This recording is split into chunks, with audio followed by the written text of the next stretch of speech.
अवधूत चिंतन श्री गुरुदेव दत्त स्वामी महाराज की जय. छत्रपती शिवाजी महाराज की जय.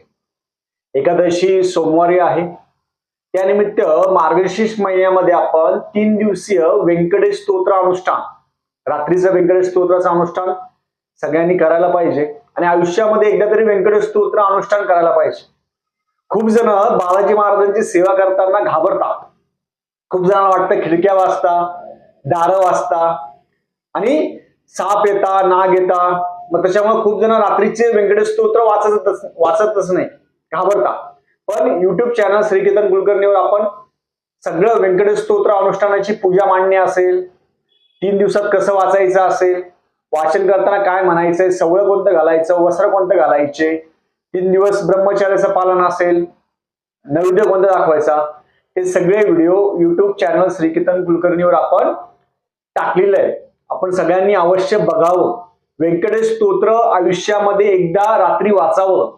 आता थंडी आहे, थंडीचा महिना आहे, मार्गशीर्ष महिना आहे. रात्री बरोबर 11:30 वाजता आंघोळ करून बसावं. बालाजी महाराजांचा आपल्या घरामध्ये फोटो असावा, छोटा असेल मोठा असेल, नवरा बायको असेल, घरातले सगळे असेल, ते पण एकत्रपणे व्यंकटेश स्तोत्र अनुष्ठान वाचू शकतात.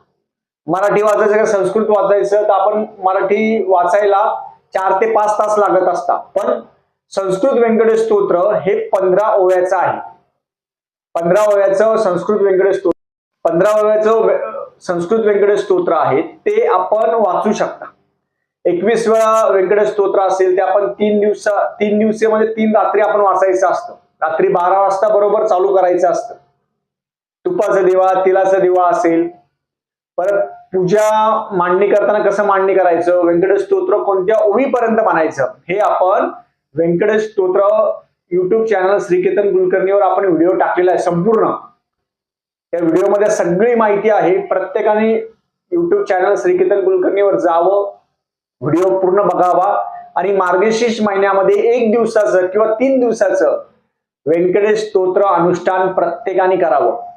आपलं लग्न जमत नसेल, जॉब होत नसेल, मुलबाळ असेल, कोणतेही आपले कारण असेल, आर्थिक प्रॉब्लेम असेल, या सगळ्यावर एकच उपाय. तुम्हाला कोणतं यंत्र घ्यायची गरज नाही, ना यंत्र ना तंत्र, काहीच नाही. तुम्हाला यंत्र नाही, धनलक्ष्मी कुंचन नाही, काहीच नाही घ्यायचं. तुम्हाला फक्त मार्गशीर्ष महिन्यामध्ये सेवा करणं महत्वाचं आहे. जी सेवा आपण मनापासून करतो ना, कोणत्याही साहित्याशिवाय काहीच नाही, 1 रुपया पण खर्च नाही. फक्त आपल्याला रात्री व्यंकटेश स्तोत्र अनुष्ठान आपल्याला करायचं आहे. म्हणून व्हिडिओ सगळ्यांनी बघावा, अवश्य जावं आणि मनामध्ये कोणतीही भीती न ठेवता व्यंकटेश स्तोत्र